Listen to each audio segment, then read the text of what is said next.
Salam sejahtera anda bersama saya Daud Yusof dan ini berita utama malam ini. PM didedahkan bahawa gaji Menteri S. Iswaran dipotong menjadi $8,500 sebulan buat masa ini ekoran siasatan kes rasuah terhadap beliau. I use the current civil service practice as a reference point. PM Lee juga perjelas mengapa beliau mengambil masa berhubung isu mantan Speaker Parlimen Tan Chuan Jin dan Cheng Li Hui. I place much weight on protecting their families, perhaps too much.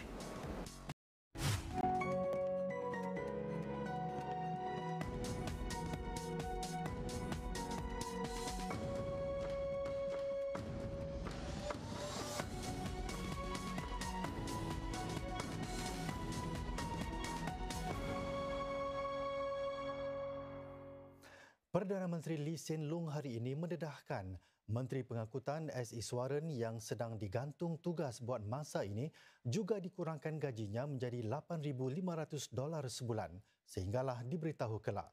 Ini menyusuli penangkapan Encik Iswaran berkaitan satu siasatan rasuah oleh Biro Siasatan Amalan Rasuah CPIB bulan lalu.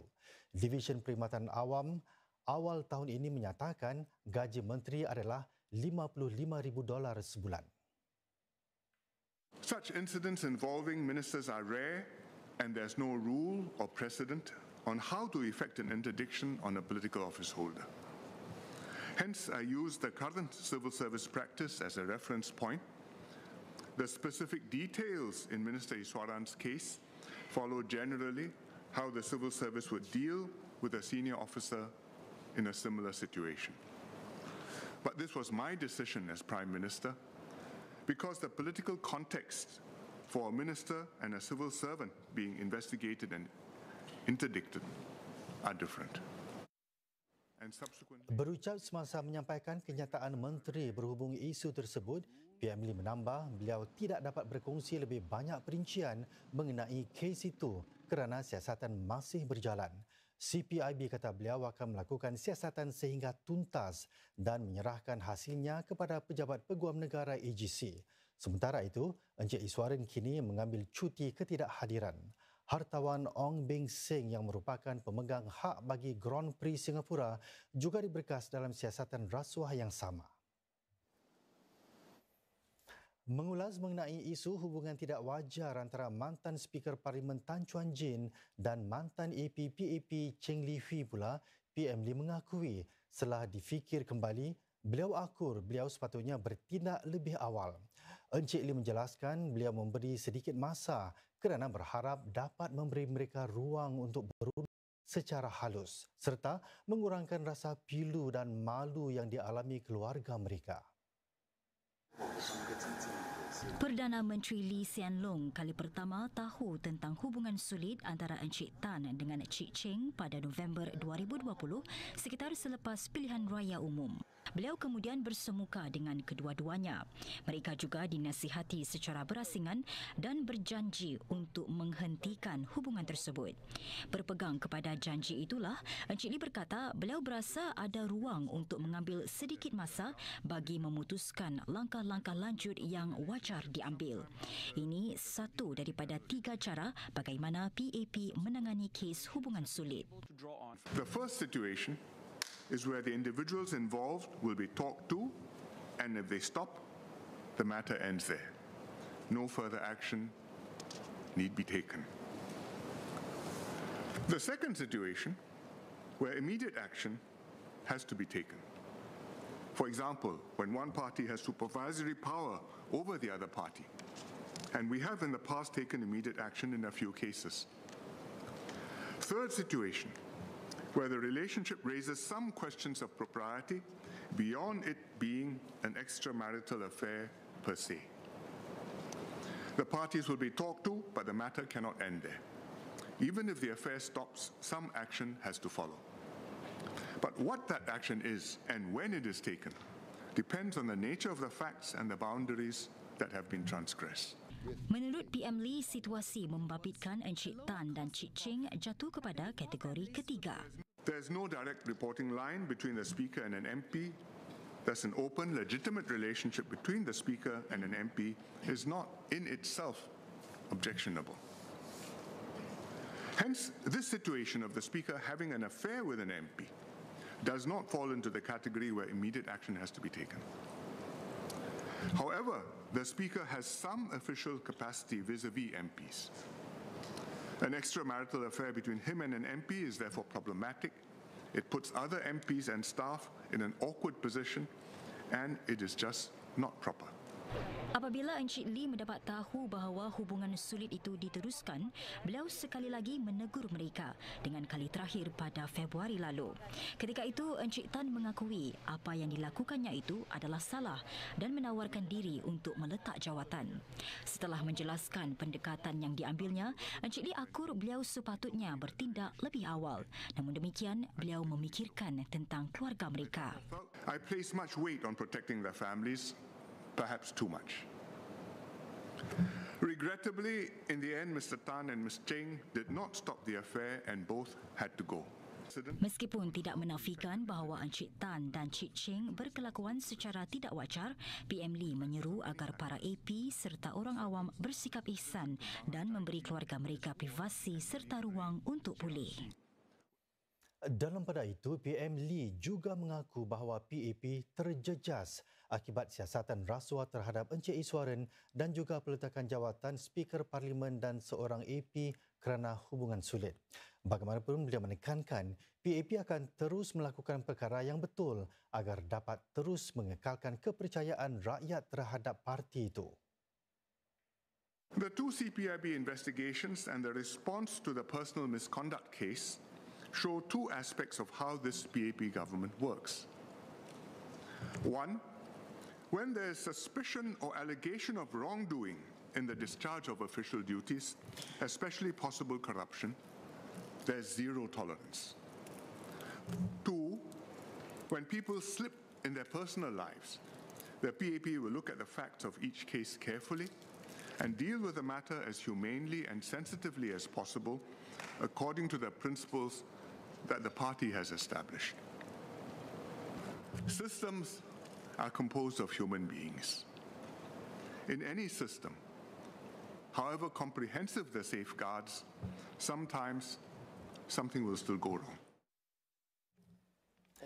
PAP kata PM Lee berusaha gigih mengenal pasti individu yang sesuai untuk menyertai politik. Mereka disaring dan diuji sebelum diberikan tanggungjawab lebih berat. Walaupun mereka sering memenuhi jangkaan, ada kalanya mereka gagal memenuhi harapan. PM Lee memberi jaminan kepada rakyat Singapura bahawa PAP akan melindungi integriti sistem pemerintahannya. For the good of our country, we will carry through what needs to be done in accordance with the law, even if it may be politically embarrassing and painful to the party. I will not flinch or hesitate to do my duty to keep our system robust and clean. This is how the PAP government can continue to deserve the trust that Singaporeans have placed upon us. Berita diteruskan selepas ini dengan pelbagai lagi laporan sekitar perbahasan di Parlimen. Juga, siri Bakti SG malam ini, kami surut usaha pertubuhan Humanity Matters membantu golongan susah di dalam dan luar negara.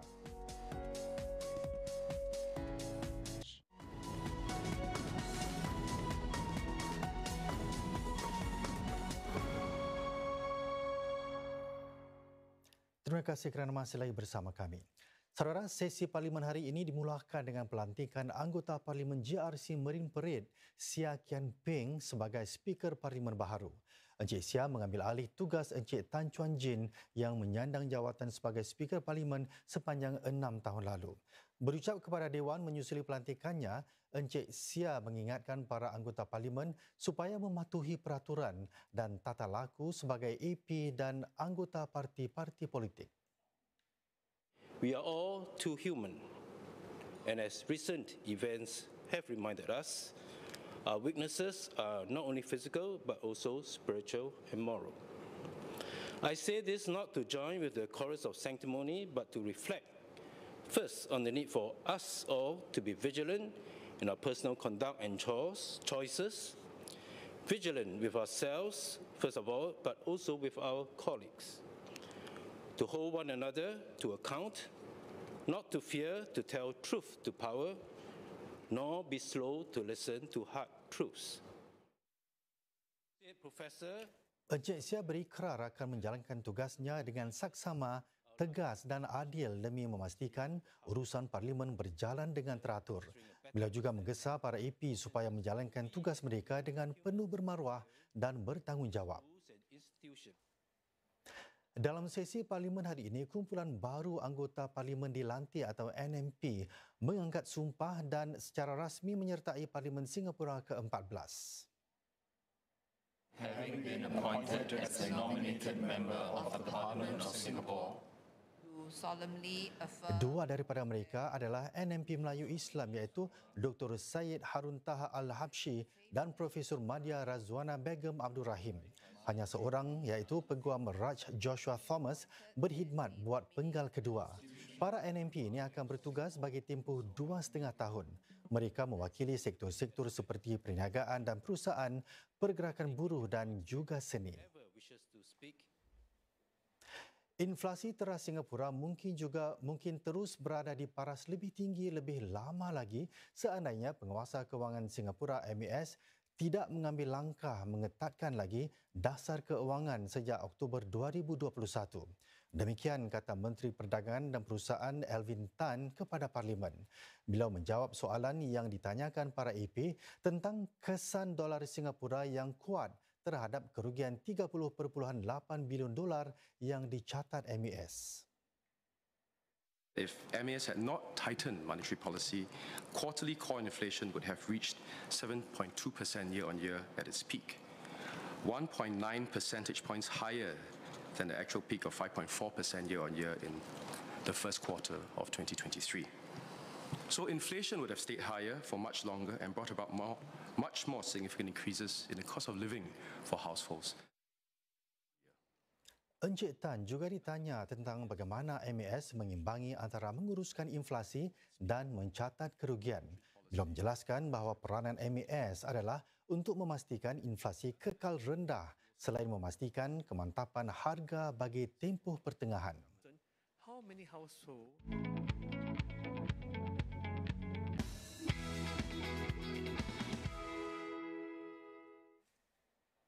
Menyatukan masyarakat berbilang kaum dan agama demi tujuan kemanusiaan. Dalam laporan Bakti SG kali ini, kami paparkan usaha pertubuhan kemanusiaan Humanity Matters yang bukan sahaja membantu mereka yang memerlukan, tapi juga menyatukan masyarakat. Wartawan Nur Fazira Azman bertemu para sukarelawan yang menggembleng tenaga bukan sahaja di dalam tetapi juga di luar negara. Bersatu demi satu tujuan yang sama, para relawan berbilang kaum dan agama ini menyingsing lengan bagi kerja-kerja kemasyarakatan. Inilah antara usaha pertubuhan kemanusiaan silang agama Humanity Matters menyatukan masyarakat. Ditubuhkan pada tahun 2019, Humanity Matters sudah menjalankan hampir 40 program kemanusiaan dan kemasyarakatan di dalam dan luar negara. Setakat ini, ia sudah menghulurkan bantuan kecemasan di 14 buah negara yang bencana alam, termasuk Indonesia, Turki dan Palestin. Malah Humanity Matters juga menjadi antara pertubuhan bukan pemerintah yang diberi kebenaran memasuki Myanmar pada Mei lalu untuk membantu penduduk di wilayah Sittwe dan Rakhine susuli taufan Muka. Ini sedang negara itu dicengkam pergolakan politik yang meruncing. Dari segi politik memang sedikit sensitif, dari segi keselamatan atau security memang agak dangerous ya. Namun dengan kontak-kontak kami di wilayah Rakhine, kami dapat bekerjasama dengan NGO di sana untuk menghulurkan bantuan kemanusiaan dan juga keperluan asas di wilayah tersebut. Pengalaman ini juga amat dihargai relawan seperti Ahmad Zohri Abdul Wahab. Relawan sepertinya juga menyertai program Faiths at Work oleh Humanity Matters yang boleh diaktifkan sekiranya berlaku bencana alam di negara-negara di rantau ini. Pada tahun lepas kita ke Yogyakarta di Indonesia untuk ada di Merapi. Jadi dorang kita tolong siapkan tempat air untuk mereka yang untuk perkampungan. Jadi kalau Merapi ada eruption, jadi mereka ada air yang ready untuk menggunakan. Di samping itu, Humanity Matters turut menjalankan pelbagai program untuk mengeratkan silaturahim sesama sukarelawan. Mereka juga menganjurkan program untuk masyarakat perdalam ilmu pengetahuan silang agama dan budaya. Last year, saya attended Faithfully ASEAN, which is one of Humanity Matters punya program, and actually it was eye-opener for me sebab saya dapat interact dengan berbilang kaum, berbilang bangsa, negara juga within the ASEAN region. So that motivated my interest also dalam pursuing this sukarelawan doing good, tak kira bangsa, agama atau kaum lah. Pertubuhan ini dalam perancangan untuk menubuhkan rangkaian respons kolektif agar dapat bertindak dengan lebih cekap dan pantas sekiranya berlaku bencana alam di Asia Tenggara. Humanity Matters juga berharap dapat memperluas bantuan untuk meliputi lebih banyak negara di rantau ini.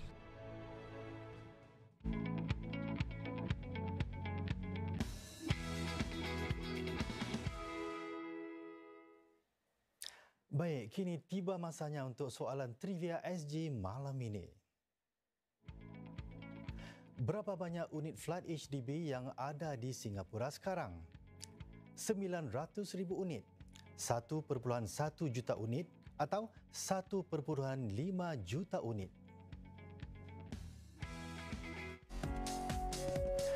Kes mahkamah berkaitan lelaki yang mengaku dirinya sebagai Nabi menggemparkan masyarakat. Segmen Jelas Berita malam ini mengupas 2 seksyen dalam AMLA yang berkait rapat dengan pertuduhan tersebut. Ikuti butirannya selepas ini.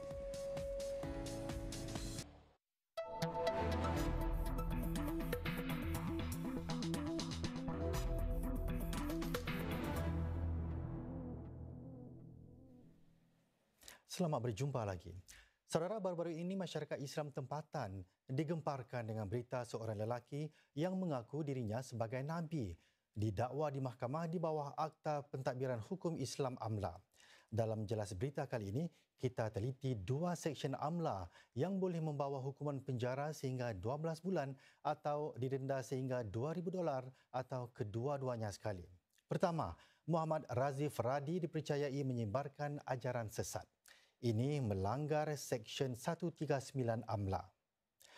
Seksyen ini dipecahkan kepada 2 bahagian. Yang pertama, seperti berikut, iaitu sesiapa mengajar atau menjelaskan sebarang doktrin atau melakukan sebarang upacara atau tindakan berkaitan dengan agama Islam dalam cara-cara yang bercanggah dengan hukum Islam akan didapati bersalah dan boleh didenda, dipenjara atau kedua-duanya sekali.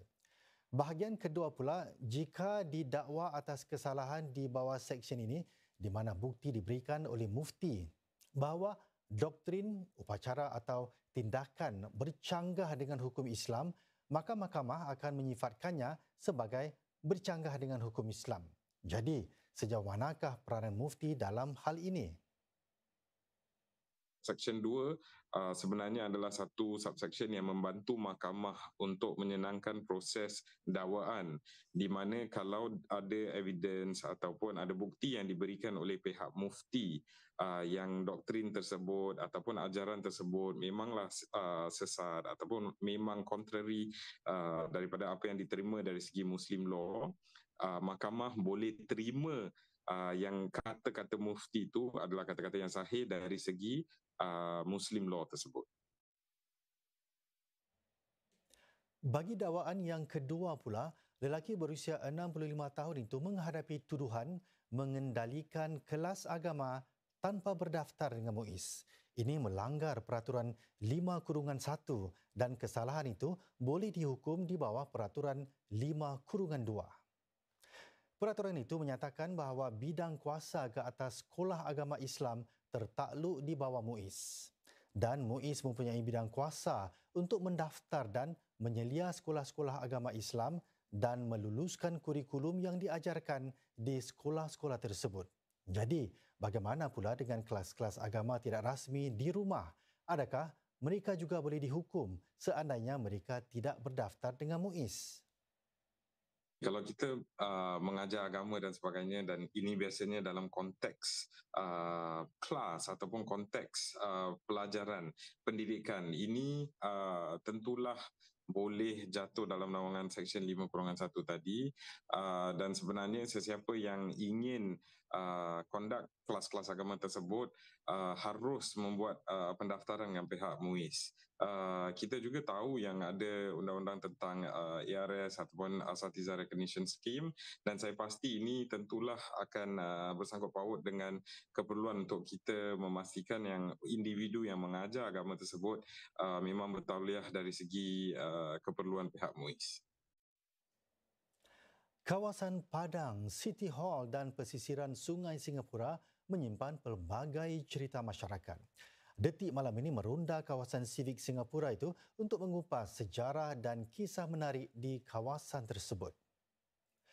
Siap bertopi keledar dan sambil menumpang kereta sisi motosikal, hos Detik Hakim Irwan berkunjung ke tapak-tapak bersejarah di sekitar kawasan City Hall dan Padang untuk membongkar rahsia di sebalik kawasan tersebut.